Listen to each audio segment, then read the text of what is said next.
Bonsoir. Bon, c'est mon histoire en fait. C'est quelque chose qui m'est arrivé quand j'étais au Cameroun en 2014. Je vivais chez ma tante. Ça n'allait pas très bien chez nous. Bon, on se débrouillait. C'est comme ça que ma tante me présente un gars, puisque ma tante travaillait à la Blocante. C'est comme ça qu'elle me présente le neveu de la dame qui avait la Blocante, là où elle travaillait. Bon, j'accepte, je commence à sympathiser avec le gars. Petite sortie de temps en temps, on sort, on vient, on rentre. Souvent, quand il y a les arrivages, il m'appelle, il me donne certaines choses. Bon, un jour, on partait au marché. Je lui ai demandé, bon, dans la causerie, quoi, je lui ai demandé que pourquoi chez les Bamileke, quand ils ont 8 enfants, ils vendent certains et puis ils laissent d'autres en vie. Il me répond carrément que souvent, il faut vendre, que si lui, il avait 8 enfants, il allait vendre au moins 5 pour faire le bonheur des autres 3. Bon, j'ai trouvé ça écran. Je me suis dit, bon, peut-être qu'il parle seulement pour parler.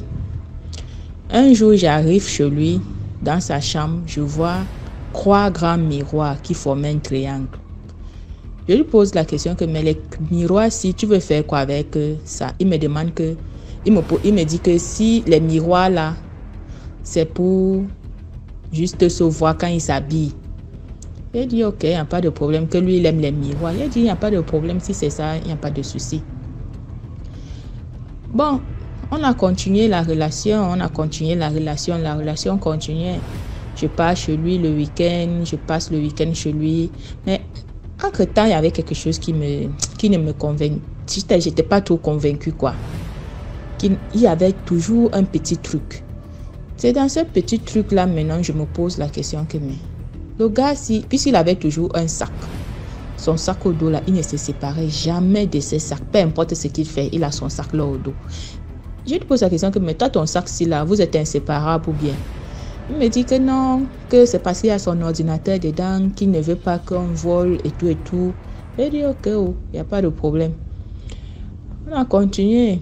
Voici un jour donc, ma mère m'envoie de l'argent, j'étais chez lui. Ma mère m'envoie l'argent.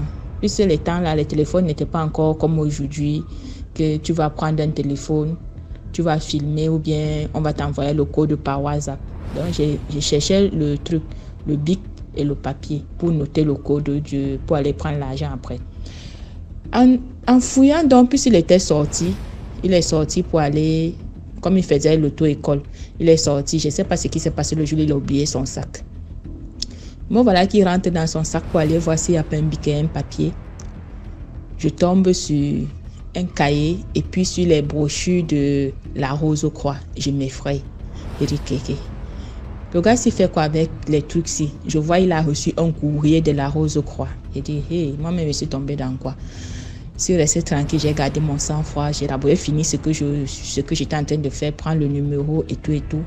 Maintenant, j'ai fermé la porte de la chambre pour bien voir qu'est-ce qui se passe. J'ai pris son cahier de notes. J'ai commencé à lire. J'ai vu donc il avait écrit, noté, comment quand il était rentré dedans, on l'avait initié, les conditions, tout ça. Là, quand je disais ça, comme ça fait longtemps, même j'ai un peu oublié certains trucs. Donc, j'ai eu une chair de poule. Donc, et puis, c'est maintenant, j'ai pris une brochure, j'ai commencé à lire. Quand je regarde, c'est là où je comprends les croix miroirs, puisqu'ils expliquaient comment invoquer les esprits. On ouvrait comme tu t'assois au milieu des miroirs, des 3 miroirs qui forment le triangle, tu allumes les bougies, tu commences à invoquer les esprits et tout ça. Là, moi, j'étais découragée. J'ai dit dans mon cœur que, comme je vivais avec ma petite soeur et mon petit frère, j'ai dit, oh Seigneur, donc le gars, si c'est mon fils et ma petite soeur et mon petit frère, c'est nous quoi, nous sommes sa nourriture. Il a vu les gens qui vont vendre. Il m'a dit, ok, j'ai pris mon sac. Comme je suis partie là-bas pour passer le week-end, j'ai pris mon sac. Je suis rentrée. J'ai commencé je voulais d'abord raconter à ma tante. J'ai dit, si je raconte ça à ma tante, est-ce qu'elle va pas lui dire, s'il est au courant que je connais, il y a son secret, est-ce qu'il va pas me faire quelque chose par hasard? Quand il est rentré, il ne m'a pas trouvé à la maison, il m'appelle, j'ai dit, mon cher, la vieille m'a commissionné, donc je suis Je suis partie. Elle m'a envoyé un bal-maillot de toute urgence. Je suis partie. Elle m'a dit ça là. Je lui ai dit ça. Elle m'a dit, ok, tu rentres quand? Elle dit, je ne sais pas. J'ai éteint mon téléphone. Je suis venue, j'ai expliqué la situation à ma petite soeur. Ma petite soeur était découragée. J'ai dit à ma petite soeur que si il t'appelle, dit que je ne suis pas encore rentrée. Fais comme si je n'étais pas là. Fais comme si j'ai voyagé. Comme je lui ai dit que j'ai voyagé, fais comme si j'ai voyagé. Joue le jeu.